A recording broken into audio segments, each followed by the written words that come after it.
الحمد لله رب العالمين والصلاة والسلام على أشرف المرسلين وعلى آله وأصحابه أجمعين أما بعد. Chers étudiants, chères étudiantes, nous nous réunissons dans cette 25e nuit du mois de Rabi' al-Awwal 1441, c'est-à-dire le 21 novembre 2019, pour notre cours hebdomadaire de l'étude de la description physique et morale du prophète sallallahu alayhi wa sallam, avec la lecture du livre de l'imam Abu Isa Muhammad ibn Isa at-Tirmidhi rahimahullah ta'ala, intitulé Ash-Shama'il. Nous avons, grâce à Allah subhanahu wa ta'ala, la semaine dernière, clôturé la lecture du 7e chapitre qui avait pour titre Ma ja'a fi kuhli Rasulillahi sallallahu alayhi wa sallam. Nous allons lire aujourd'hui, insha'Allah ta'ala, le 8e chapitre de ce livre-là, qui a comme titre Ma ja'a fi libasi Rasulillahi sallallahu alayhi wa sallam. Donc, le libas, ça fait référence ici aux vêtements que le prophète portait alayhi salatu wassalam. Et si l'auteur a choisi comme chapitre, après avoir évoqué al-kuhl, le chapitre relatif aux vêtements portés par le prophète sallallahu alayhi wa sallam, c'est parce que la plupart des chapitres qu'on a vus jusqu'à présent décrivaient la parure, la façon de se faire beau du prophète alayhi salatu wassalam, dans sa coiffure et dans la couleur de ses cheveux ou bien des poils de sa barbe, ou encore du kuhl qu'il mettait autour de ses yeux. Et donc le fait de porter des vêtements en particulier pour s'embellir, entre autres, donc correspond au chapitre qu'on a vu jusqu'à présent. Sinon, pour les vêtements, eh bien, il y a un jugement relatif à chaque type de vêtements porté. Donc les 5 jugements de la législation islamique sont présents dans les vêtements que l'on peut porter. Donc on va avoir des vêtements qu'il sera obligatoire de porter, comme par exemple les vêtements qui serviront à couvrir les parties intimes de l'homme et de la femme, ou encore les vêtements qu'on doit porter lorsqu'on est en état de sacralisation, quand on fait le hajj, ou bien la umrah. Puis il y a des vêtements qu'il est recommandé de porter particulièrement, comme les plus beaux vêtements qu'on possède pour les jours de l'Eid, ou encore les vêtements de couleur blanche, comme on le verra par la suite, pour les morts ou pour le vendredi. Comme il existe des vêtements qu'il est détestable de porter, comme le fait de porter des vêtements usés et en mauvais état quand on est riche, ou encore des vêtements qu'il est interdit de porter, comme le fait de porter de la soie pour les hommes, par exemple, dans la plupart des circonstances. Sinon, en dehors de toutes ces caractéristiques qu'on vient de citer, eh bien, porter des vêtements est mubah lorsqu'on ne regarde pas leur nature ou bien les circonstances dans lesquelles on les porte. Dans ce chapitre-là, il y a 17 hadiths, à savoir qu'il y a beaucoup de répétitions. L'auteur, rahimahullah ta'ala, va répéter plusieurs fois le même hadith avec des chaînes de transmission différentes pour le renforcer, pour montrer qu'il a plusieurs sources et donc qu'il est plus fort que s'il était seul. On commence avec le premier hadith, le numéro 55. قال رحمه الله تعالى حدثنا محمد بن حميد الرازي قال حدثنا الفضل بن موسى وأبو تميلة وزيد بن حباب عن عبد المؤمن بن خالد عن عبد الله بن بريدة عن أم سلمة رضي الله عنها قالت كان أحب الثياب إلى رسول الله صلى الله عليه وسلم القميص. Donc là vous avez vu, j'ai volontairement changé les voyelles du deuxième mot ahabba, j'ai dit ahabbu, et du dernier mot al-qamisu, j'ai dit al-qamisa, en sachant que les deux grammaires sont possibles. Celle qu'on a à l'écran, كان أحب الثياب إلى رسول الله صلى الله عليه وسلم القميص. Donc c'est possible, lorsqu'on fait un peu de grammaire, on saura que ahabba, le premier mot qui vient kana, après kana, est un khabar muqaddam, et al-qamisu est ismu kana al-muakhar. Et la base, ça aurait été de dire kana al-qamisu أحب الثياب إلى رسول الله صلى الله عليه وسلم. Donc pourquoi est-ce que le khabar a été avancé sur le mubtada? Pour indiquer ce qu'on appelle al-hasr. Et al-hasr, ithbatu hukm al-madhkur wa nafyuhu amma siwah, c'est-à-dire l'exclusivité qui consiste à cerner le jugement sur ce qui est évoqué et à exclure tout ce qui n'est pas évoqué. En gros, c'est comme si on disait que le seul vêtement que le prophète préférait le plus, c'est le qamis. Mais la plupart des versions du hadith font la grammaire classique dans une phrase qui vient après kana. Donc, c'est-à-dire kana ahabbu al-thiyabi ila rasulillahi sallallahu alayhi wa sallam al-qamisa. Donc, ahabbu, c'est le ismu tafdil de ahabba yuhibbu, qui veut dire ahabba, pardon, yuhibbu, qui veut dire c'est le pronom superlatif du verbe aimer, ahabba. C'est-à-dire que le plus aimé des thiyab. Donc, thiyab, c'est le nom qu'on donnera pour les vêtements. Huwa ismun lima yasturu bihi ash-shakhsu nafsah. C'est le nom qu'on donnera à ce qui servira à la personne pour préserver, pour cacher sa propre personne, c'est-à-dire son corps, lorsqu'il n'est pas habillé. Ila Rasulillahi sallallahu alayhi wa sallam, al-qamis. Al-qamis, donc, c'est un nom que l'on donne en français, on le traduit par la tunique, mais ce n'est pas une bonne traduction. En fait, al-qamis, c'est un vêtement qui est composé d'un seul tissu. Ce n'est pas un vêtement dans lequel on trouvera plusieurs morceaux de tissu, c'est-à-dire un vêtement composé de plusieurs toffes de tissu. Donc, non, il n'y en aura qu'un seul, pardon. Et donc, ce qui ressemble le plus au qamis en français, c'est la chemise.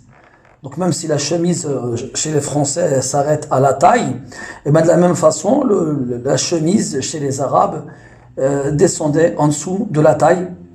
C'était un seul vêtement qui avait donc deux manches, un col, et qui entourait tout le corps, qui entourait le corps entièrement. Et donc c'est comme ce qu'on a aujourd'hui, hein, les qumsan. Donc le mot qamis, il a plusieurs pluriels possibles. Il y a qumsan, il y a qumus, il y a aqmisa. Et bien jusqu'à aujourd'hui, dans les différents pays musulmans, eh bien les hommes portent le qamis, c'est-à-dire un vêtement qui recouvre tout le corps, qui est assez léger et qui est facile à porter et qui est un signe de modestie pour ceux qui le portent, parce que ce n'est pas composé de plusieurs pièces de tissu, il n'y en a qu'une seule. Et il faut savoir que le qamis n'est pas un vêtement propre aux Arabes, hein. Allah il fait référence dans le Coran, dans Surat Yusuf, à plusieurs reprises, lorsque les frères de Yusuf, au début de l'histoire, voulurent faire croire à leur père qu'il était mort. Ils ont ramené son qamis avec des taches de sang. وَجَاءُوا عَلَى قَمِيصِهِ بِدَمٍ كَذِبٍ. Et aussi, quand Yusuf alayhi salam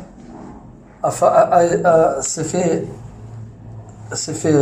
piéger par la femme de son maître, et qu'elle a essayé de le séduire, et qu'il est parti en courant, et qu'elle a attrapé son qamis en le déchirant par derrière, hein, et qu'un homme de la famille de l'Aziz lui a dit كان قميصه قد من دبر فصدقت وهو من الكاذبين الآية.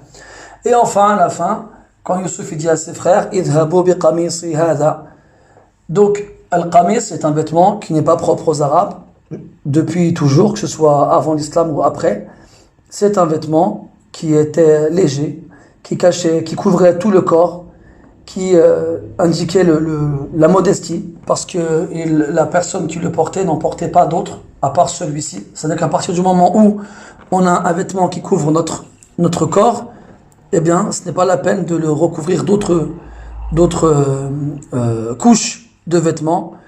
Et c'est pour cela que c'est plus modeste de porter le qamis que de porter autre chose. Et pour toutes ces raisons-là, le prophète sallallahu alayhi wa sallam préférait porter le qamis que porter autre chose, un autre type de vêtements. Puis après, nous avons le hadith 56 et le hadith 57 qui sont à peu près les mêmes. C'est-à-dire que l'auteur dit rahimahullah ta'ala حدثنا علي بن حجر قال حدثنا الفضل بن موسى عن عبد المؤمن بن خالد عن عبد الله بن بريدة عن أم سلمة رضي الله عنها قالت كان أحب الثياب إلى رسول الله صلى الله عليه وسلم القميص Donc ce hadith est le même que le précédent, à la différence que le cheikh de Tirmidhi dans ce hadith-là, c'est Ali ibn Hujr, alors que dans le précédent, c'était Muhammad ibn Humayd al-Razi. Sinon, ils rapportent tous les deux le hadith de Al-Fadl ibn Moussa, qui est le rapport de Abd al-Mu'min ibn Khalid, ila akhirih. Puis, on a le hadith numéro 57 qui est légèrement différent. قال رحمه الله تعالى حدثنا زياد بن أيوب البغدادي قال حدثنا تميلة عن عبد المؤمن بن خالد عن عبد الله بن بريدة عن أمه عن أم سلمة رضي الله عنها قالت كان أحب الثياب إلى رسول الله صلى الله عليه وسلم القميص. قال أبو عيسى هكذا قال زياد بن أيوب في حديثه عن عبد الله بن بريدة عن أمه عن أم سلمة وهكذا روى غير واحد عن أبي تميلة مثل رواية زياد بن أيوب وأبو تميلة يزيد في هذا الحديث عن أمه وهو أصح. طيب. Donc dans le hadith 57, nous avons quelques différences. Ici, nous avons un détail supplémentaire, c'est-à-dire un rapporteur en plus dans la chaîne de transmission par rapport aux deux versions précédentes. C'est-à-dire que depuis tout à l'heure, on a Abdul Mu'min ibn Khalid, an Abdullah ibn Burayda, an Ummi Salama. Ici, on a an Abdul Mu'min ibn Khalid, an Abdullah ibn Burayda, an Ummihi. Donc Abdullah ibn Burayda, il rapporte le hadith de sa mère. Alors que dans les deux versions précédentes, Abdullah ibn Burayda rapportait le hadith directement de Umm Salama radiyallahu anha. Donc ici, on a un rapporteur supplémentaire qui est la mère de Abdullah ibn Burayda.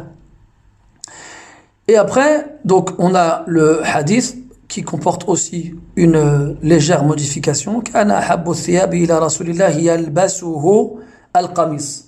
Yalbasuhu, qu'il portait. Et là, c'est aussi un détail qui a son importance, parce que le vêtement en question, il peut être le vêtement préféré du prophète sallallahu alayhi wa sallam, mais on n'a pas d'indication directe comme quoi il le portait. On aurait donc pu le dire que c'était le vêtement qu'il préférait poser par terre et s'asseoir dessus, ou bien le vêtement qu'il préférait offrir en sadaqa. Mais là, quand elle rajoute qu'il le portait, donc on est en mesure de rajouter que le prophète portait ce vêtement alayhi salatu wassalam. Après, Abu Isa al-Tirmidhi, l'auteur rahimahullah ta'ala, il nous dit que cette version-là, la dernière, celle de Ziyad ibn Ayyub al-Baghdadi rahimahullah ta'ala, elle est plus authentique que les deux autres. Elle est plus authentique que les deux autres, et ce n'est pas le seul à avoir rapporté le hadith d'après Abdullah ibn Burayda, d'après sa mère. Donc là, c'est une façon de vous montrer à quel point les savants du hadith sont consciencieux d'apporter la version la plus authentique et de faire attention aux différents rapporteurs, même s'ils rapportent la même chose. Même s'ils rapportent la même chose. Et en plus de cela, l'auteur, rahimahullah ta'ala, a rapporté 3 versions différentes du même hadith avec des chaînes de transmission différentes pour les renforcer les unes les autres.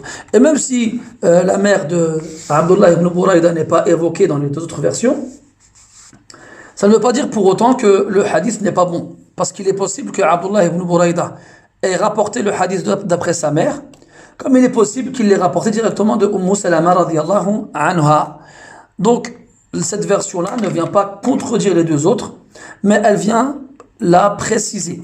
Qu'il existe comme quoi il existe des versions avec le rapport du hadith de Abdullah ibn Burayda d'après sa mère, et d'autres où il le rapporte directement de Umm Salama. Mais la version la plus authentique, dans toutes celles qui ont été transmises à l'imam al-Tirmidhi ou aux autres, c'est celle où Abdullah ibn Burayda rahimahullah ta'ala rapporte le hadith de sa mère qui le rapporte de Umm Salama radiyallahu anha. Et là vous voyez à quel point les ulama faisaient attention à la transmission du hadith, même si le contenu n'était pas entre guillemets très important, comme c'est le cas ici.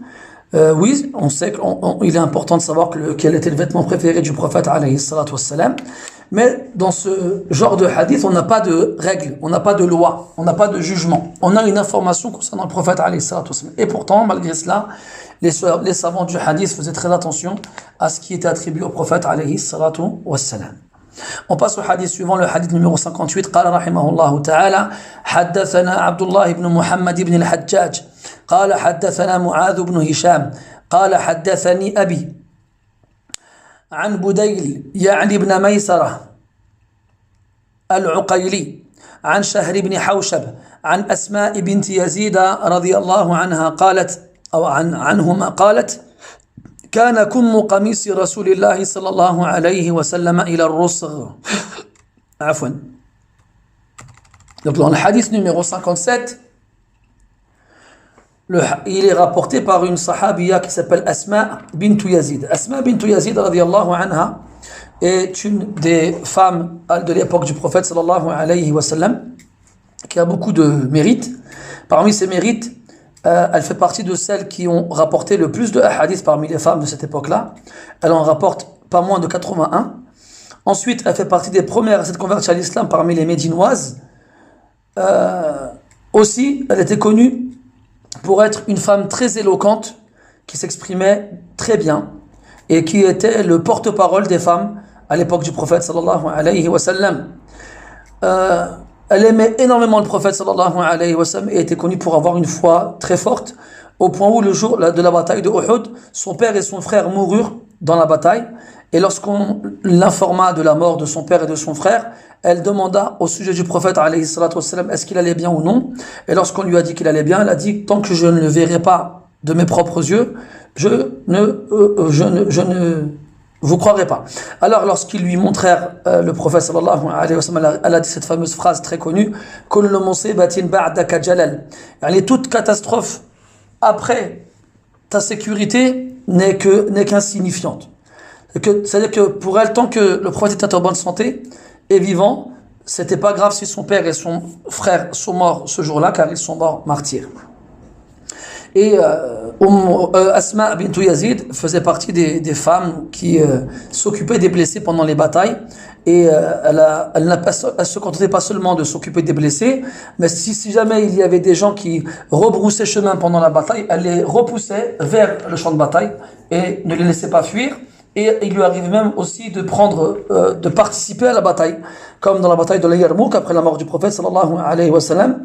Eh bien, elle a arraché un des poteaux qui servait à tenir une tente et elle a combattu avec les Byzantins jusqu'à en tuer 9 elle toute seule.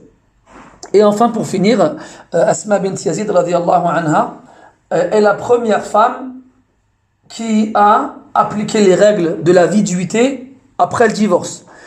Et c'est d'ailleurs parce que son mari l'a divorcée qu'Allah Azza wa Jal a révélé le verset dans Surat Al-Baqarah où il dit subhanahu wa ta'ala وَالْمُطَلَّقَاتُ يَتَرَبَّصْنَ بِأَنفُسِهِنَّ ثَلَاثَةَ قُرُوءٍ.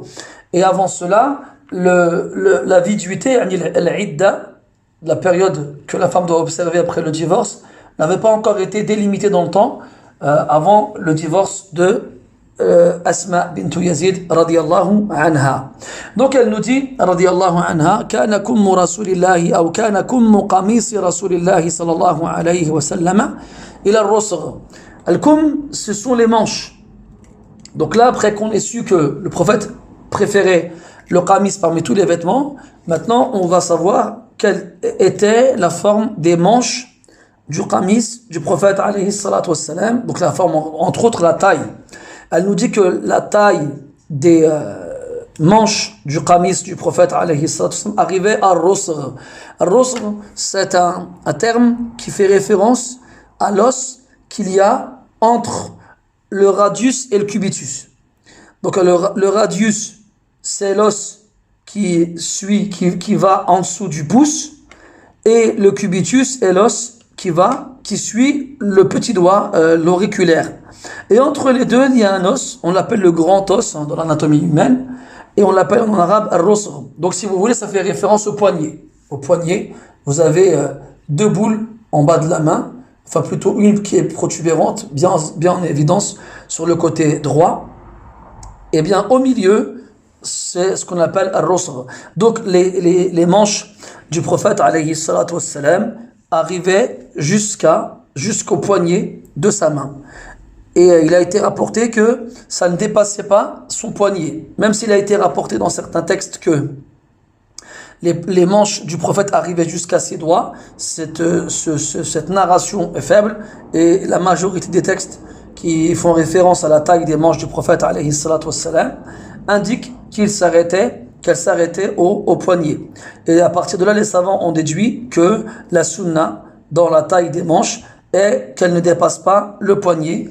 donc entre le radius et le cubitus. Et même certains savants qui ont dit que si jamais on laissait traîner ses manches volontairement en dessous du poignet avec orgueil, eh bien ça avait le même jugement que celui qui laissait traîner ses vêtements en dessous de la cheville volontairement avec orgueil.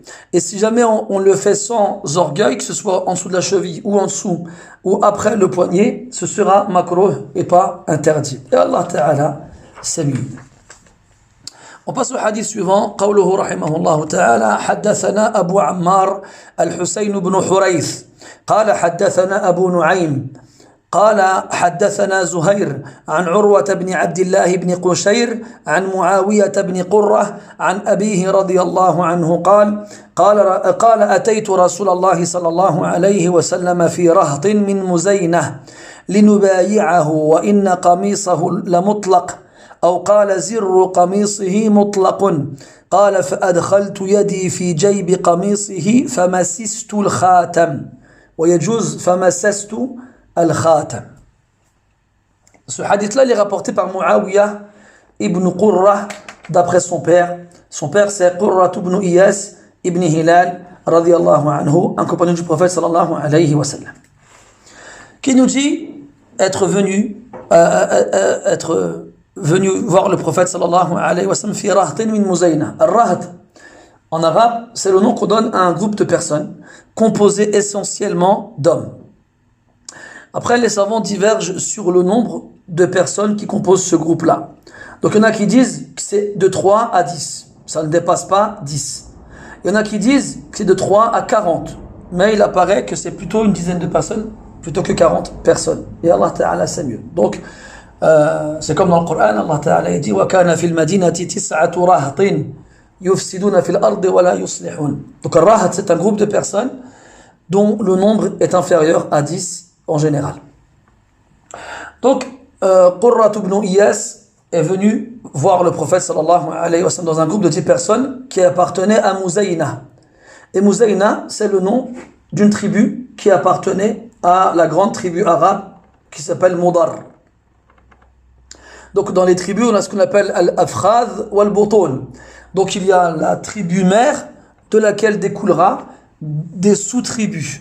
Donc Muzayna était une sous-tribu qui appartenait à la tribu mère qui était celle de Mudar, une tribu très connue chez les Arabes. Pourquoi est-ce qu'ils sont venus voir le prophète sallallahu alayhi wa sallam? Linubayi'ahu, pour lui prêter allégeance. Pour lui prêter allégeance. Et al-mubaya'a, donc on retrouve dedans al-bay'. Al-bay' c'est le fait de donner quelque chose d'une main à une autre. C'est ça à la base, al-bay'. Donc le bay' en français, vous connaissez sûrement le verbe vendre, ba'a yabi'u bay'an, et en fait on appelle la vente ainsi parce qu'il y a un passage d'une main à une autre. Et en fait pourquoi est-ce qu'on appelait le pacte d'allégeance mubaya'a? Parce qu'il y avait une poignée de main, safqat yad. Donc en fait celui qui prêtait allégeance au prophète sallallahu alayhi wa sallam posait sa main sur celle du prophète et prêtait allégeance, donc lui promettait fidélité et de le suivre dans la difficulté et la facilité ila akhirih. Et bien entendu de lui obéir lorsqu'il se convertissait à l'islam. Et les sahaba radiyallahu anhum tenaient beaucoup à prêter allégeance au prophète alayhi salatu wassalam de leur vivant, et donc ils venaient de loin pour le faire, et des fois il y avait des wufud, des délégations qui étaient donc désignés par les tribus pour représenter toute la tribu lorsqu'ils allaient prêter allégeance au prophète alayhi salatu wassalam. Et Allah il a fait référence à l'allégeance dans le Coran, dans Surat al-Fatih, quand il dit subhanahu wa ta'ala inna alladhina yubayi'unaka innama yubayi'una Allah yadullahi fawqa aydihim. Donc ceux qui te prêtent allégeance ne font que prêter allégeance à Allah. La main d'Allah est au-dessus des leurs. Donc comme on vient de le dire, lorsque le musulman prêtait allégeance au prophète, il posait sa main sur celle du prophète sallallahu alayhi wa sallam, et la main d'Allah azza wa jalla est au-dessus de leurs mains à tous. Bien entendu, pas au-dessus directement, il n'y a pas de contact physique, elle est au-dessus, auprès d'Allah azza wa jalla.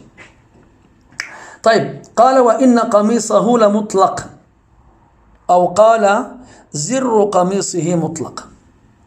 Donc il a dit, et le qamis, donc la chemise du prophète sallallahu alayhi wa sallam, était mutlaq. Qu'est-ce qu'il a voulu dire par mutlaq? C'est-à-dire qu'il était ouvert. Cette chemise-là n'était pas fermée. Donc on comprend cela dans explique la fin du hadith. أو زر قميصه مطلق. Zir, c'est le bouton de la chemise qui sert à le fermer, qui sert à la fermer, pardon.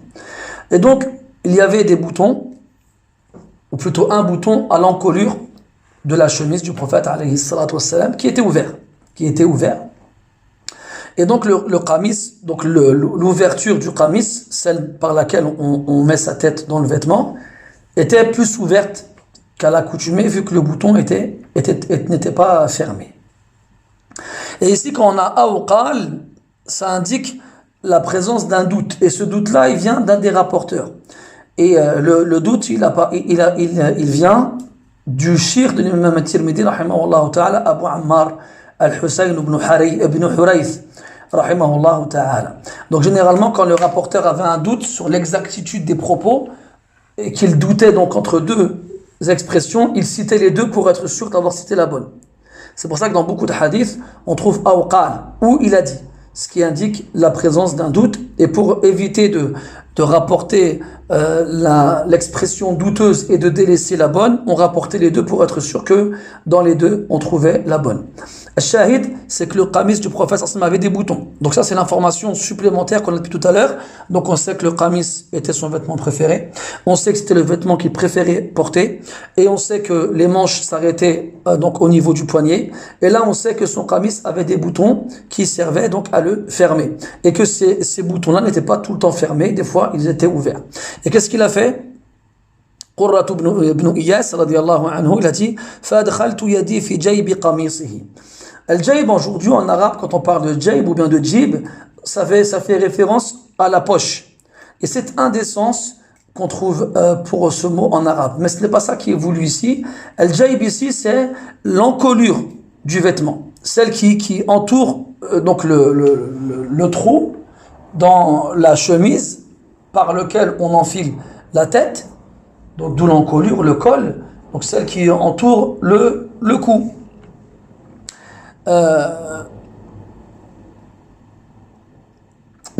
Donc il a inséré sa main dans l'encolure du qamis du prophète sallallahu alayhi wa sallam, de sa chemise. Donc là on comprend que cette main il l'a insérée au niveau de sa nuque. Comment est-ce qu'on sait ça? Par rapport à la fin du hadith, il dit famassistu al-khatam. J'ai dit massistu parce que c'est afsah. On peut dire massastu yajuz fathu as-sin, on a le droit de mettre une fatha sur le sin, mais la kasra est plus éloquente et plus présente dans la parole des Arabes. Famassistu al-khatam. On a déjà parlé du khatam dans un chapitre qui était consacré, et on sait qu'il était dans le dos du prophète sallallahu alayhi wa sallam. On sait donc que le compagnon a inséré sa main dans l'ouverture du col au niveau de la nuque, puis il a touché ainsi le sceau de la prophétie, ce qui indique qu'il connaissait son existence et qu'il avait voulu le toucher après avoir entendu parler de lui.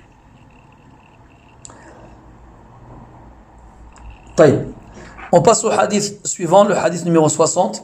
قال رحمه الله تعالى حدثنا عبد بن حميد قال حدثنا محمد بن الفضل قال حدثنا حماد بن سلمة عن حبيب بن الشهيد عن الحسن عن أنس بن مالك رضي الله عنه أن النبي صلى الله عليه وسلم خرج وهو متكئ. هذه رواية والتي بين يدي يتكئ، وهذا أصح. وهو يتكئ على أسامة بن زيد رضي الله عنهما عليه ثوب قطري قد توشح به فصلى بهم.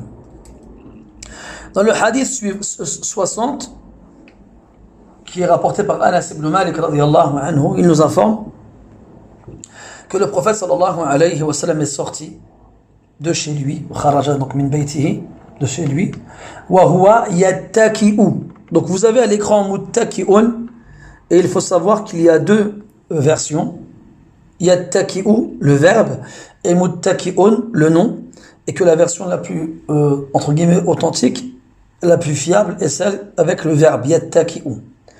Et al-ittika, ça veut dire se reposer, s'appuyer, s'accouder sur une chose, comme dans le Coran quand Allah Ta'ala il a dit à Moussa alayhi salam وَمَا تِلْكَ بِيَمِينِكَ يَا مُوسَى قَالَ هِيَ عَصَايَ أَتَوَكَّأُ عَلَيْهَا أَتَوَكَّأُ أَتَّكِئُ ce sont des verbes proches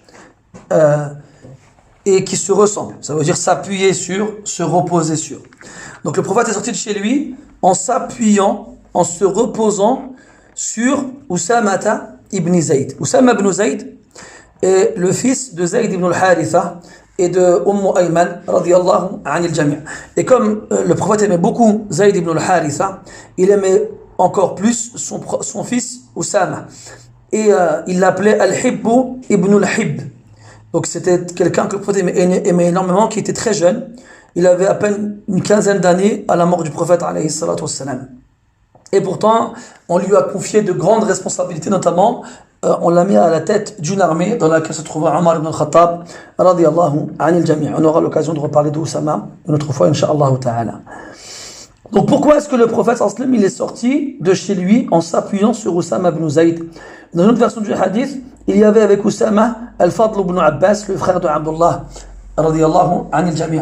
Il s'est reposé et appuyé sur eux deux parce qu'il était malade. Et ce hadith-là fait référence à une des dernières prières que le prophète a prié en tant qu'imam devant ses compagnons radiyallahu anhum. Car comme vous le savez, il est tombé malade avant de mourir une dizaine de jours, et au bout de ces 10 jours-là, il est mort, alayhi salatu wassalam. D'ailleurs, un des derniers chapitres du livre en question traitera de la maladie du prophète avant sa mort et de sa mort, alayhi salatu wassalam. Donc il est sorti de chez lui en s'appuyant sur Usama ibn Zayd radiyallahu anhuma. Alayhi thawbun qitriyun. Donc c'est là la raison pour laquelle l'imam At-Tirmidhi a rapporté ce hadith dans ce chapitre-là, parce qu'on nous dit quel vêtement il portait. Donc il portait un vêtement qu'on appelle qitri. Et le vêtement al-qitri, c'est un vêtement qui provient du Yémen, qui est fait dans du coton assez épais, et qui est recouvert de traits. Il y a des carreaux sur ce genre de vêtements-là. Quant à la couleur, il a tendance à être en rouge, mais pas essentiellement en rouge. Rouge avec des traits, des carreaux de couleur généralement noir ou vert. Et on trouvait même des fois dessus des dessins qui étaient brodés dans ce vêtement-là. Et généralement, ce vêtement-là provenait de Bahreïn, donc cette île qu'il y a à l'est de l'Arabie. Et là-bas, donc il y avait un endroit qu'on appelle Qatar, et c'est pour ça qu'on appelait ce vêtement Qitri, parce qu'il provenait de là-bas. Donc même si c'est un vêtement yéménite, le vêtement avait été cousu dans la région de Bahreïn. Donc le prophète a porté ce vêtement-là, un vêtement donc assez épais, fait en coton, de couleur rouge, avec quadrillé, donc avec des carreaux. قد توشح به فصلى بهم. توشح, ça vient de l'wishah, qui veut dire l'écharpe. En gros, il s'est couvert avec ce vêtement sans le porter. Elle est là la différence. Il était tellement faible et tellement malade, alayhi salatu wassalam, qu'il n'avait pas la force de pouvoir enfiler ses vêtements. Alors il les a portés, il les a mis sur lui, comme on mettrait sur soi une écharpe. قد توشح به, il s'est enroulé dans ces vêtements-là. ثم قال فصلى بهم. Et il a donc dirigé la prière. Et Anas ibn Malik radiyallahu anhu, il a dit que c'était une des dernières prières que le prophète a dirigées en tant qu'imam, alayhi salatu wassalam, à savoir qu'il a dirigé cette prière-là assis, tellement la faiblesse et la maladie l'empêchaient de prier debout, alayhi salatu wassalam. On passe en fait, c'est pas un hadith juste après, c'est une anecdote en rapport avec l'écriture du hadith. Alors, قال عبد بن حميد, donc عبد بن حميد c'est le cheikh de Tirmidhi rahimahullah ta'ala. Il dit قال عبد بن حميد قال محمد بن الفضل. Et Muhammad ibn al-Fadl c'est le cheikh de عبد بن حميد. سألني يحيى بن معين عن هذا الحديث أول ما جلس إلي فقلت حدثنا حماد بن سلمة فقال لو كان من كتابك فقمت لأخرج كتابي فقبض على ثوبي ثم قال أمله علي فإني أخاف ألا ألقاك قال فأمليته عليه ثم أخرجت كتابي فقرأت عليه. Et en fait, c'est une anecdote que le cheikh du cheikh de Tirmidhi dans ce hadith-là, qui s'appelle Muhammad ibn al-Fadl, a raconté à son élève Abd ibn Humayd. Il lui dit que Yahya ibn Ma'in, donc Yahya ibn Ma'in, c'est un grand imam chez les salafs, qui était un compagnon de l'imam Ahmed, rahmatullahi alayhima, et qui était réputé pour sa connaissance énorme dans la science du hadith, au point où il disait de lui-même avoir écrit de sa propre main 1 million de hadiths. L'imam Ahmed, rahimahullah ta'ala, il disait de lui, si jamais Yahya ibn Ma'in n'a pas entendu parler d'un hadith, c'est que ce n'est pas vraiment un hadith. Et Yahya ibn Ma'in était connu pour sa soif de science, et lorsqu'il s'est rendu chez Muhammad ibn al-Fadl pour écrire de lui le hadith, la première fois qu'il s'est assis chez lui, il lui a donc demandé, Yahya ibn Ma'in a demandé à Muhammad ibn al-Fadl de lui rapporter un hadith. Alors il a voulu lui rapporter ce hadith-là, comme on va voir ensemble avec le rapport d'après Anas. Alors il a commencé à lui dire Haddathana Hammad ibn Salamah, et là Yahya ibn Ma'in il l'interrompt en lui disant si tu me le dictais de ton livre, ce serait meilleur, dans le sens où il y aurait plus de certitude dans ce qui est écrit que dans ce qui est dicté de sa mémoire. C'est comme si Yahya ibn Ma'in il préférait qu'on lui dicte de ce qui est écrit que de ce qui est mémorisé, surtout quand on vieillit. Quand on vieillit, la mémoire ce n'est plus ce que c'était, et donc il y a plus de chances qu'on se trompe, même si on a une bonne mémoire à la base. Alors par sécurité, il vaut mieux lire ce qu'on a écrit plutôt que de se contenter de répéter ce qu'on a mémorisé. Et le cheikh, Muhammad ibn al-Fadl, il a fait preuve de modestie. Il n'a pas dit à Yahya ibn Ma'in, qui était à ce moment-là en position d'élève, écoute, c'est moi le cheikh, je fais ce que je veux. Il aurait pu lui dire ça, mais il ne l'a pas fait, parce que les salafs étaient connus pour leur modestie. Alors il s'est levé pour aller chercher son livre chez lui, et à ce moment-là, Yahya ibn Ma'in, il saisit son vêtement, et il lui dit, vas-y, dicte-le-moi de ta mémoire, parce que je crains de ne plus avoir l'occasion de te rencontrer. Pourtant, il était à 2 pas de chez lui, il aurait pu aller chez lui, chercher le livre et revenir, mais Yahya ibn Ma'in, rahimahullah ta'ala, avait peur, parce que les salafs, ils savaient que la mort peut frapper n'importe quand, et qu'il est possible qu'il se lève pour aller chercher son livre chez lui, qu'il lui arrive quelque chose et qu'il meure, ou qu'il l'empêche de lui rapporter le hadith par la suite. Alors, il a préféré mettre les précautions et prendre ne serait-ce que le hadith de sa mémoire, plutôt que de ne pas le prendre du tout. Alors Muhammad ibn Fadl il a dit, je lui ai donc dicté le hadith, puis j'ai été chercher mon livre et je lui ai lu ce que j'avais écrit. Cette anecdote-là, si l'imam al-Tirmidhi rahimahullah ta'ala il la cite dans ce passage-là, c'est pour plusieurs raisons. Déjà, c'est parce que c'est son cheikh Abd ibn Humayd qui lui a sûrement raconté, donc ça fait partie de la version la narration du hadith. Quand Abd ibn Humayd il a rapporté le hadith à Tirmidhi, il lui a rapporté avec cette anecdote-là. Ensuite, ça montre aussi la conscience professionnelle des plus prédécesseurs dans la narration du hadith, et ça montre aussi à quel point ils faisaient preuve de modestie et à quel point ils avaient une soif inétanchable de science.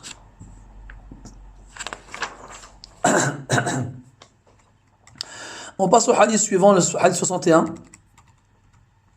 قال رحمه الله تعالى حدثنا سويد بن نصر قال حدثنا عبد الله بن مبارك عن سعيد بن إياس الجريري أو الجزيري، لا هذا خطأ مش الجزيري، هو الجريري براءين. عن سعيد بن إياس الجريري عن أبي نضرة عن أبي سعيد الخدري رضي الله عنه قال كان رسول الله صلى الله عليه وسلم إذا استجد ثوبا سماه باسمه ثم يقول اللهم لك الحمد كما كسوتنيه أسألك خيره وخير ما صنع له وأعوذ بك من شره وشر ما صنع له. Ce hadith il est rapporté par Abu Sa'id al-Khudri radiyallahu anhu, Sa'd ibn Malik ibn Sinan radiyallahu anhu. On a déjà parlé de lui dans le premier chapitre du livre, comme quoi il était assez jeune, il avait le même âge à peu près qu'Abdullah ibn Omar, et il était trop jeune lorsqu'il a voulu participer à la bataille de Uhud. Le prophète l'a renvoyé, et après la bataille de Uhud, il n'a pas raté une bataille avec le prophète sallallahu alayhi wa sallam, et il fait partie des compagnons qui ont rapporté le plus de hadiths radiyallahu anhu arda. Il nous dit que le prophète sallallahu alayhi wa sallam, lorsqu'il avait un vêtement neuf, lorsqu'il portait un nouveau vêtement, sammahu bismihi, il le nommait. Et là, j'ai volontairement sauté le passage qu'il y a entre les deux tirets, ici, imamatan aw qamisan aw rida'a. Parce que ce rajout ne figure pas dans la version que j'ai lue, moi, à mon cher. Et en plus de cela, elle peut induire en erreur concernant le sens de sammahu bismihi. Ça veut dire que quand le prophète il avait un nouveau vêtement, il le nommait. Il le nommait. Qu'est-ce que ça veut dire qu'il le nommait? Soit il désignait sa nature. Donc si c'était un turban, il disait ceci est un turban. Si c'était une chemise, ceci est une chemise. Si c'était un pagne, ceci est un pagne, ou bien, carrément, il donnait des noms à ses vêtements. Et ceci a été rapporté, comme quoi le prophète sallallahu alayhi wa sallam avait un turban qu'il avait appelé sahab. Et ça, c'était une habitude connue chez les Arabes, de donner des noms à tout. Donner des noms à leurs animaux, des noms à leurs armes, des noms à leurs vêtements. Et lorsque, par exemple, il demandait à une de ses épouses de lui donner as-sahab, eh bien, elle savait de quel turban il s'agissait parmi les turbans du prophète, alayhi salatu wassalam. Donc, il avait un intérêt à donner des noms aux vêtements. Donc, lorsqu'il recevait un nouveau vêtement, avant de le porter, qu'est-ce qu'il disait? Il disait, Allahumma lakal hamdu kama kasawtanihi. Donc, Allahumma, ça veut dire Ya Allah. Donc, c'est une façon d'appeler Allah subhanahu wa ta'ala. Dans l'invocation. Et le mime qu'il y a à la fin, il remplace le ya qu'on met au départ quand on appelle Allah Azza wa Jal. Ya Allah, eh bien, on remplace le ya et on enlève le ya et on le remplace par un mime qu'on mettra à la fin. Allahumma. Oh Allah, lakal hamdu. À toi la louange. Et là, pareil, on dira, comme on a dit dans le premier hadith, que le mubtada et le khabar, l'ordre du mubtada et du khabar ont été inversés, et l'inversement de leur ordre indique l'exclusivité. Comme quoi le seul à qui la louange entière et totale et complète revient, exclusivement, c'est toi. Pourquoi? Kama kasawtanihi, comme tu me l'as fait vêtir, car c'est toi qui me l'as fait vêtir. Donc la louange revient à Allah Azza wa Jal uniquement et seulement, car c'est lui qui nous a fait vêtir ses vêtements. Comme dans le hadith d'Abi Dharr Sahih Muslim, le hadith al-Qudsi, quand Allah Ta'ala dit Ya ibadi, kullukum aarin illa man kasawtuh, fastaksuni aksukum. Ô mes serviteurs, vous êtes tous nus, sauf ceux que je vêtis. Alors, demandez-moi de vous vêtir, je vous vêtirai. Et dans le Coran, Allah Ta'ala dit Ya bani Adam, qad anzalna alaykum libasa yuwari sawatikum wa risha. Ô fils d'Adam, nous avons fait descendre sur vous des vêtements qui cachent votre nudité et qui vous embellissent. Donc, si nous avons des vêtements sur le dos, c'est grâce à Allah Azza wa Jal uniquement. C'est donc à lui que la louange revient totalement. Puis il disait sallallahu alayhi wa sallam As'aluka khayrahu wa khayra ma suni'a lah. Je te demande le bien de ce vêtement. C'est-à-dire que ce vêtement reste un bien, soit un bien en lui-même, qu'il perdure, qu'il reste longtemps et qu'il reste propre et utilisable. Wa khayra ma suni'a lahu, comme je te demande le bien pour lequel il a été conçu. Et donc ici, pourquoi est-ce qu'on porte des vêtements? Donc pour se protéger du froid ou du chaud, ou bien même se protéger des attaques des ennemis lorsqu'il s'agit de vêtements de guerre. Donc c'est une protection, c'est aussi un moyen de se renforcer, de pouvoir adorer Allah subhanahu wa ta'ala, et on espère, à travers cette invocation-là, utiliser ces vêtements-là dans ce qui rendra Allah ta'ala satisfait de nous. Puis il dit A'udhu bika min sharrihi wa sharri ma suni'a lahu. Comme je te demande refuge contre son mal, dans le cas où il y aurait un mal dans ce vêtement, quand les vêtements des fois poussent les humains qui les portent à se sentir au-dessus des autres, à ressentir de l'orgueil, et à se sentir plein de vanité par rapport aux autres, et contre le mal pour lequel il a été conçu. Donc, pour ne pas que ce vêtement me pousse à te désobéir ou à m'éloigner de toi ou à faire des choses qui te mettront en colère contre moi. Donc ça, c'est un des nombreux hadiths qui nous informe de ce que le prophète disait sallallahu alayhi wa sallam lorsqu'il portait des nouveaux vêtements.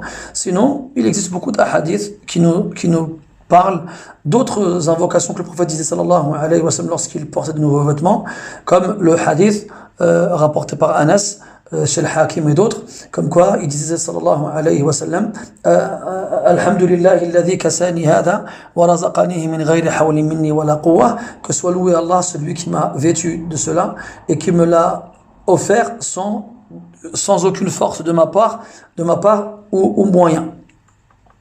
Et celui qui dit cela, eh bien, Allah Ta'ala lui pardonnera les péchés qu'il a fait avant d'avoir porté ce vêtement. Aussi, les Sahaba radiyallahu anhum, lorsqu'ils constataient que l'un d'entre eux avait porté de nouveaux vêtements, ils lui disaient Ilbis jadidan wa ish hamidan wa mut shahida. Porte de nouveaux vêtements et vis honorée et meurt martyr. Il a ghairi dhalika, vous retrouverez ces invocations-là dans les différents livres qui regroupent les invocations prophétiques dans les différentes circonstances. Ash-shahid, dans ce hadith-là, c'est ce que le prophète faisait lorsqu'il portait un vêtement nouveau. Avant toute chose, il remerciait Allah Ta'ala de lui avoir donné ce vêtement-là. Aussi, là, on comprend que cette invocation, il la disait dès qu'il possédait le nouveau vêtement. Par contre, lorsqu'il le portait, il commençait en disant Bismillah. Car lorsqu'on porte un vêtement en disant Bismillah, eh bien, ça empêche Shaitan de s'associer à nous dans le port de ce vêtement.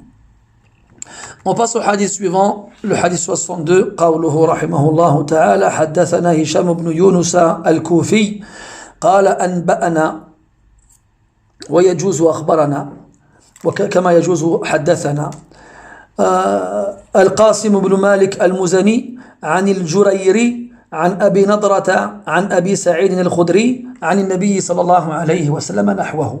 Donc ça c'est une version différente, une chaîne de transmission différente du hadith précédent, donc avec une chaîne de narration avec quelques différences dans son contenu. Donc à partir de al-Jurayri, vous avez remarqué ici c'est al-Jurayri, et dans le passage précédent c'était al-Juzayri. Comme je vous l'ai précisé lorsque j'ai lu le passage, regardez ici, al-Juzayri, il y a un zay, c'est une erreur.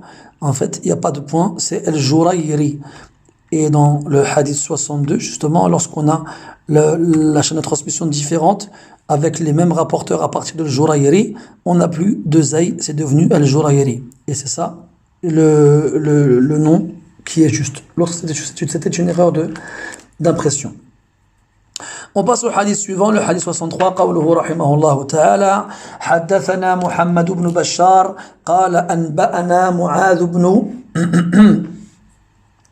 هشام قال حدثني أبي عن قتادة عن أنس بن مالك رضي الله عنه قال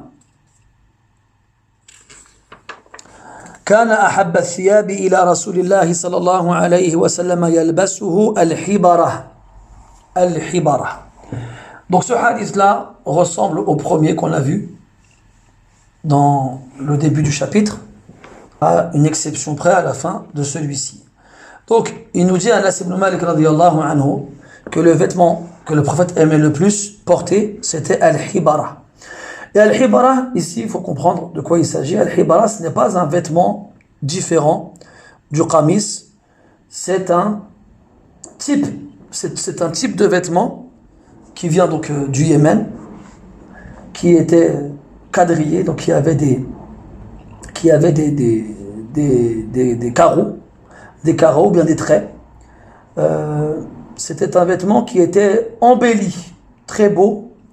Donc on comprend qu'il était brodé, qu'il possédait donc de la brodure. Et il était connu pour être très doux au toucher. Très doux au toucher. Donc al-hibara, ça veut dire tahbir, qui veut dire at-tazyin.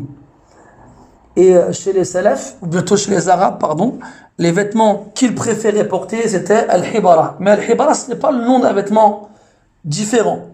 C'est plutôt un adjectif qu'on viendra donner au vêtement lorsque celui-ci sera très beau et très doux. Donc, qui dit très doux, dit très léger. Et ça ne veut pas. On peut avoir un qamis, par exemple, qui sera hibara. Et pourquoi est-ce que je précise cela? Pour ne pas que quelqu'un vienne dire, mais comment ça se fait qu'on nous a dit que le vêtement préféré du prophète était le qamis? Et là, on nous dit que c'est le hibara. En fait, c'est une caractéristique du vêtement. Et c'est pas un vêtement différent. Elle a là la subtilité qui prouve qu'il n'y a pas de contradiction entre ce hadith-là et le premier qu'on a vu au début du chapitre. Donc, al-hibara, c'est un vêtement, donc comme je vous l'ai dit, qui était quadrillé. Il y avait des traits qui séparaient les différentes parties du vêtement. Et il était embelli. Il y avait dessus des motifs qui étaient brodés. Et il était très doux, vraiment très doux, sans que ce ne soit pour autant quelque chose en fait de soie, car il est interdit pour l'homme de porter de la soie. Donc le prophète aimait porter des beaux vêtements, aimait porter des vêtements doux, aimait porter des vêtements légers, alayhi salatu wassalam. Mais pourquoi est-ce qu'on précise cela? Parce que il existait des vêtements qui étaient assez durs, assez rigides, qui n'étaient pas agréables au toucher, notamment les vêtements faits de laine. Et généralement, les gens pauvres portaient des vêtements de ce style-là parce qu'ils étaient plus solides. Mais ce n'était pas agréable à porter. Et le prophète, sallallahu alayhi wa sallam, malgré qu'il était très modeste et qu'il n'aimait pas avoir beaucoup de vêtements, eh bien, il aimait quand même porter des vêtements agréables au toucher et doux et beaux de belle apparence. On passe au hadith 64. قال رحمه الله تعالى حدثنا محمود بن غيلان قال حدثنا عبد الرزاق قال أنبأنا أو قال حدثنا سفيان عن عون بن أبي جحيفة عن أبيه رضي الله عنه قال رأيت النبي صلى الله عليه وسلم وعليه حلة حمراء كأني أنظر إلى بريق ساقيه قال سفيان أراها حبرة. Donc ce hadith-là, il est rapporté par Abu Juhayfa. On a déjà vu Abu Juhayfa aussi, pareil, dans le début du livre. C'est parti des compagnons qui n'étaient pas très âgés. Il avait le même âge que Abdullah ibn Abbas, radiyallahu anhuma. Il nous dit avoir vu le prophète, sallallahu alayhi wa sallam, et sur lui, une tunique de couleur rouge. Hullatun hamra. Et je vous avais dit que le hulla, c'était un vêtement composé de deux parties. On ne pouvait pas considérer que c'était une hulla s'il n'y avait qu'une seule partie dessus. Donc il y avait deux parties. Hamra, rouge. Et je vous avais évoqué aussi la mas'ala chez les fuqaha concernant le jugement de porter un vêtement de couleur rouge et que la majorité tolérait le port du vêtement de couleur rouge en se basant justement sur ce genre de hadith qui indique que le prophète portait des vêtements de couleur rouge, même si certains savants considèrent cela comme étant détestable, parce que le prophète l'a interdit, sallallahu alayhi wa sallam, dans certains hadiths, ila akhirihi. Ka'anni anzuru ila bariqi saqayh. C'est comme si je voyais l'éclat de ses jambes. Et saq, donc on traduit en français les jambes, mais en français les jambes ça englobe la cuisse et ce qui va en dessous du genou. Et saq chez les Arabes, c'est le nom que l'on donne à la partie de la jambe qui va du genou aux chevilles, as-saq. Donc il y a certains qui traduisent par le tibia. Donc le tibia, ça fait référence à l'os, même si il n'y a pas vraiment de mal à appeler cela le tibia. Dans le parler courant des gens, quand on dit tibia, on ne vise pas forcément l'os, on va dire plutôt la partie inférieure de la jambe. Ah, vous avez compris, c'est ce qu'il y a entre le genou et les chevilles, as-saq. Et donc on avait vu dans les premiers hadiths que la peau du prophète était claire, elle était blanche, n'était pas mate, même si son teint penchait vers le rouge, le rose. Et ses jambes étaient donc lumineuses. Et là, ça prouve qu'il n'y a pas de mal à regarder les jambes d'un homme, vu que ça ne rentre pas dans la partie qu'il a l'obligation de couvrir. Comme ça prouve aussi que le prophète sallallahu alayhi wa sallam avait son vêtement qui s'arrêtait en bas de son genou, à la moitié donc de la partie inférieure de sa jambe. Donc entre le genou et les chevilles, à la moitié donc de cette partie-là. Donc ça c'est la sunna. La sunna, c'est que le vêtement s'arrête à la moitié de la partie inférieure de la jambe, entre le genou et les chevilles. Après, il est toléré de laisser le vêtement jusqu'à la cheville. Après, il est détestable de laisser traîner le vêtement sous la cheville, et il est interdit de laisser traîner le vêtement sous la cheville si c'est fait avec orgueil.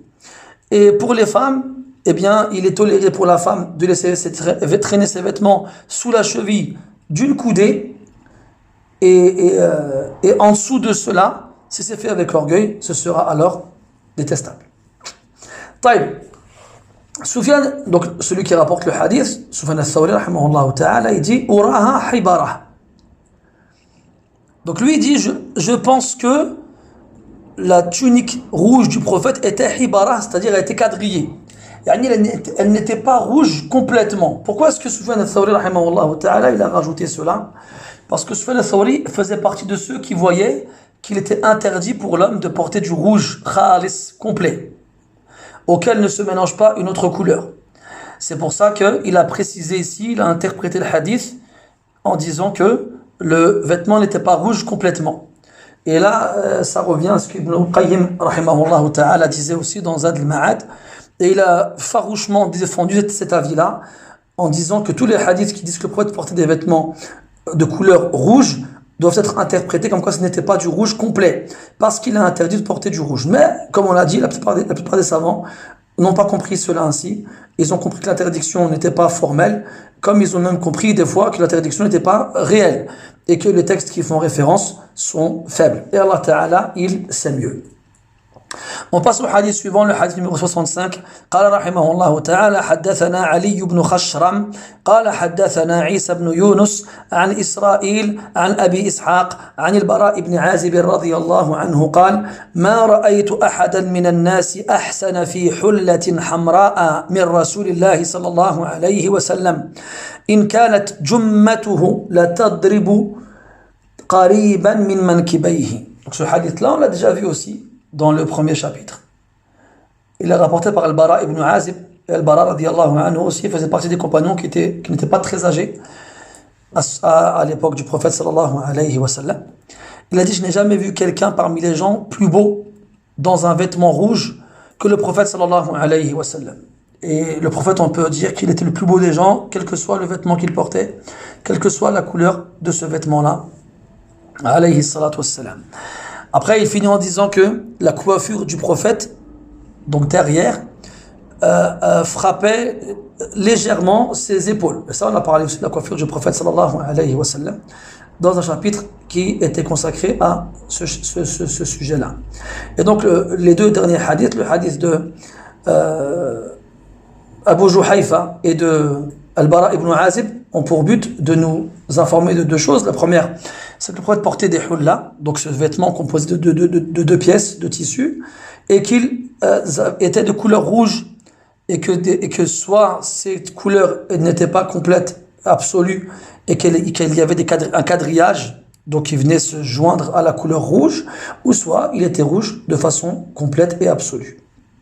Donc là, l'auteur, rahimahullah, nous cite une série de hadiths qui nous parle de la couleur de ses vêtements. Donc on a vu qu'il portait le qamis, comme on a vu ici qu'il portait le hulla, et on a vu aussi qu'il portait le burud, quand on a parlé de l'qitri, et là on voit les couleurs. Donc il a porté du rouge, comme on verra aussi qu'il a porté du vert, et qu'il conseille, il a porté du jaune, et qu'il va conseiller aussi de porter le blanc dans les hadiths suivants. طيب. قال رحمه الله تعالى حدثنا محمد بن بشار قال حدثنا عبد الرحمن بن مهدي قال حدثنا عبيد بن زياد عن أبيه عن أبي رمثة رضي الله عنه قال أتيت النبي صلى الله عليه وسلم وعليه بردان أخضران. Donc ce hadith là aussi on l'a vu dans un chapitre précédent, le hadith d'Abu Rimtha, quand il est venu voir le prophète avec son fils sallallahu alayhi wa sallam, Et il a vu le prophète sur lui, il avait 2 vêtements, bourdan, donc on a dit que le bourd c'est des vêtements sur lesquels il y a des traits, des carreaux, et ces vêtements-là étaient de couleur verte. Et on avait parlé de ce hadith-là à ce moment-là, ce qui viendra se rajouter à l'autre couleur précédemment citée. Donc il portait du rouge et il a aussi porté du vert, alayhi as-salatu was-salam. قال رحمه الله تعالى حدثنا عبد بن حميد قال حدثنا عفان بن مسلم قال حدثنا عبد الله بن حسان العنبري عن جدتيه دحيبة وعليبة عن قيلة بنت مخرمة رضي الله عنها قالت رأيت النبي صلى الله عليه وسلم وعليه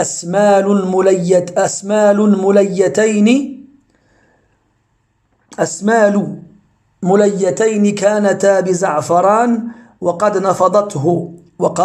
نفضته وليس وقد نفضته، هذا أيضا خطأ.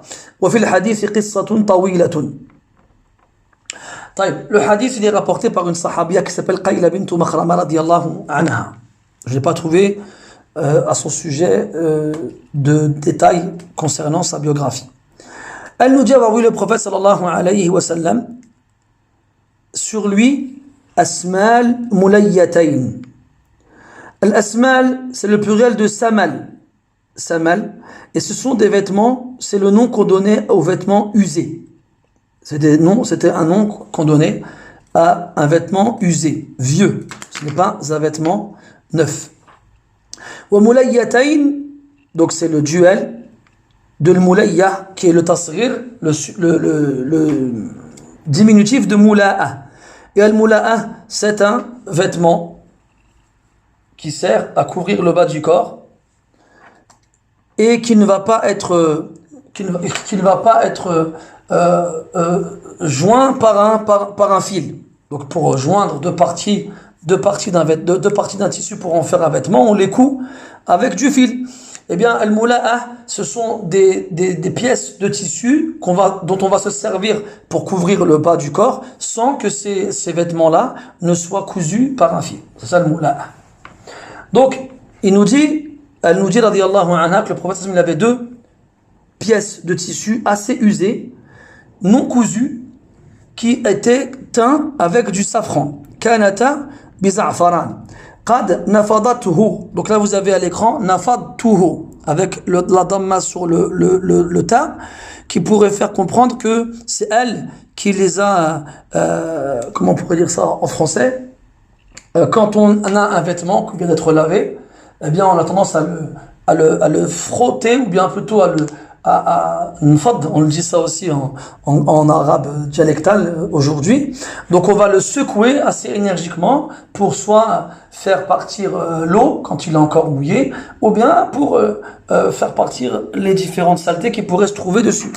Et en fait, ce qui est voulu ici, c'est que ces vêtements étaient tellement usés que le safran qui a servi à les teindre s'en est allé avec les différents lavages, et il ne restait qu'une légère teinte assez faible de safran, donc de jaune, sur ces 2 parties de tissu qui n'étaient pas cousues l'une à l'autre.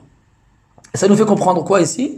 Que le vêtement avait été teint avec du jaune, du safran, mais que ce jaune-là avait disparu avec le temps, tellement ce vêtement était ancien et usé.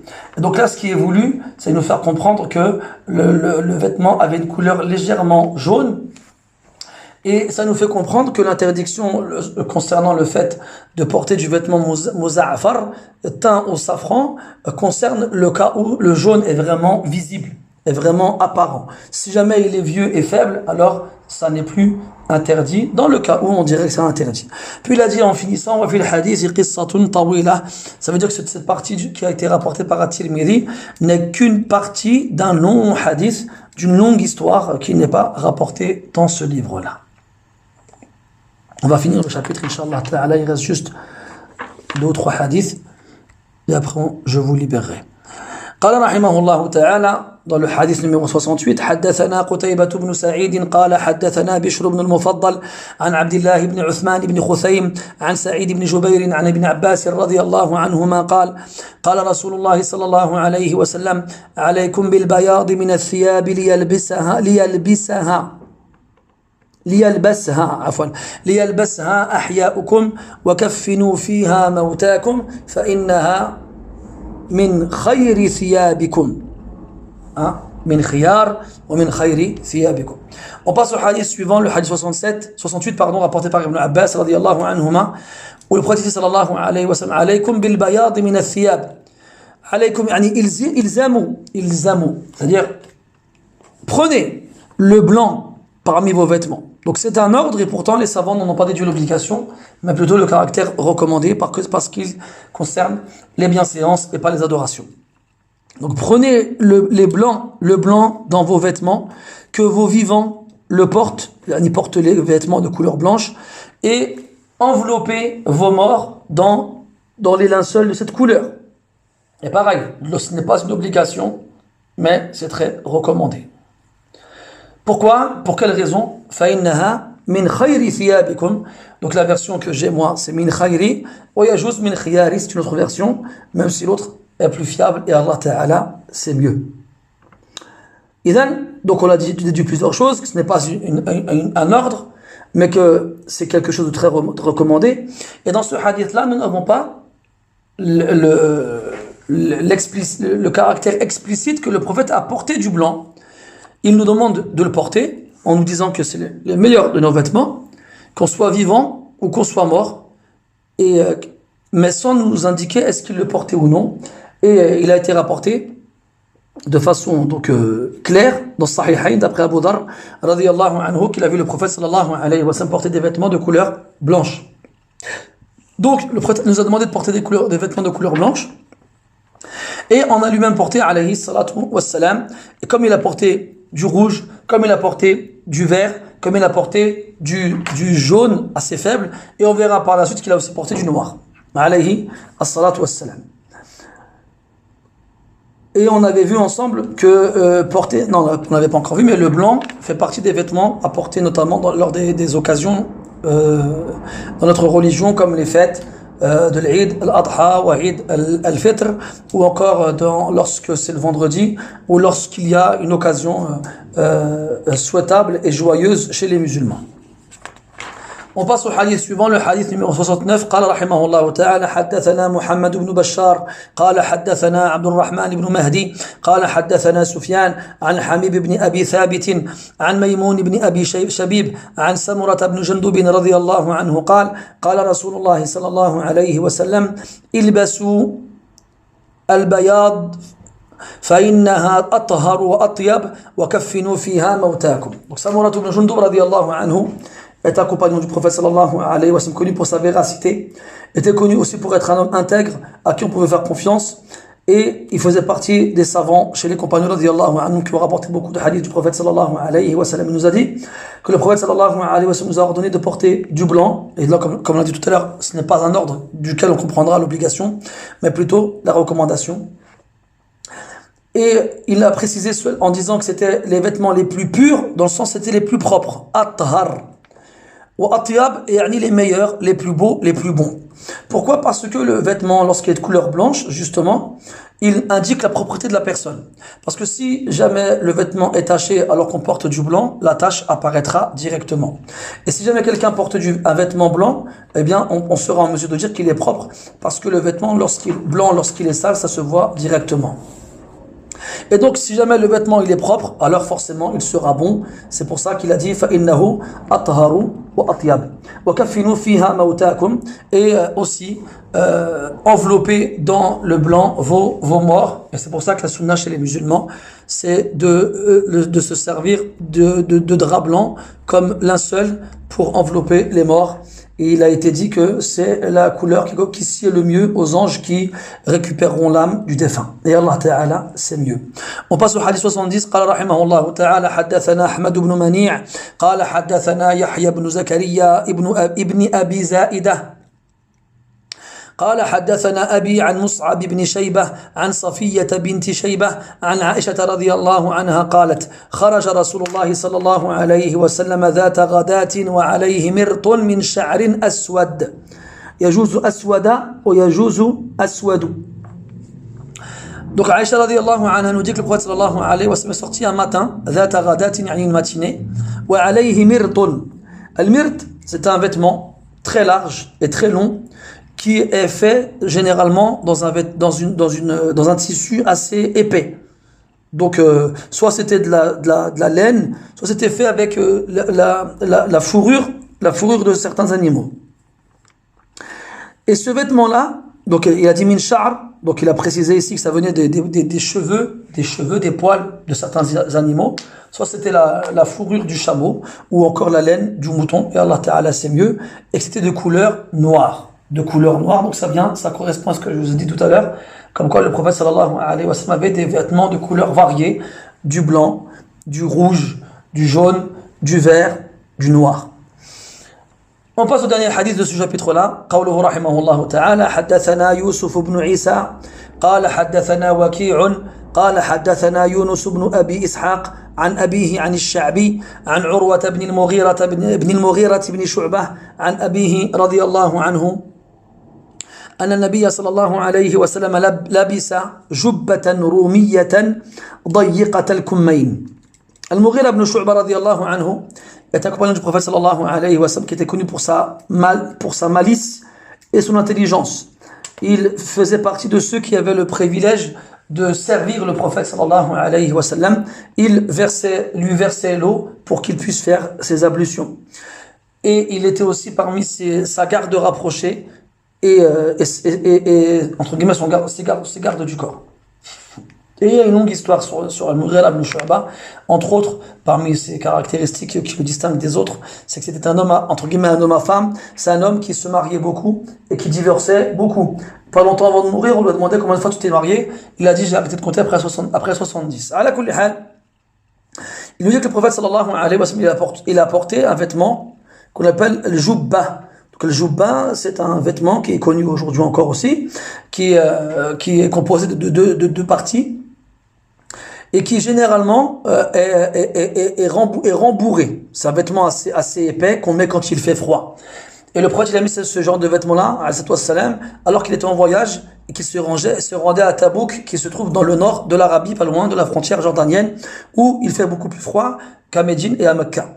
Et cette jubba, ce vêtement-là, était d'origine roumiya. Dans une version du hadith rapportée par l'imam Muslim, pardon, j'ai le Bukhari aussi, c'est pas roumi, c'est shami. Et c'est la même chose en fait, parce qu'à l'époque, avant l'islam, Sham, donc la région de la Palestine, était habitée par les Byzantins, les chrétiens. Donc, il n'y a pas de différence entre roumi et shami à ce niveau-là. Et qu'est-ce que cette jubba avait de spécial, en plus d'être rembourrée, et en plus d'être doublée, donc notamment pour se protéger du froid, c'est qu'elle avait des manches très étroites. Dayiqatu al-kummayn. Et dans ce hadith-là, les savants ont déduit beaucoup de choses. C'est que il est permis de porter les vêtements des non-musulmans à la base, même si on ne sait pas s'ils sont touchés par une impureté ou non, parce que ce vêtement-là n'était pas un vêtement porté par des musulmans. Le prophète l'avait récupéré après la bataille de Tabouk, et il l'a porté, et les sahaba radiyallahu anhum, comme il le disait, ne cessaient de porter les vêtements des mécréants après les batailles, et de prier dedans, et que personne ne leur interdisait quoi que ce soit. Et le fait ici que le Mughira, il nous précise que le prophète avait des manches étroites, prouve que ce n'était pas la base.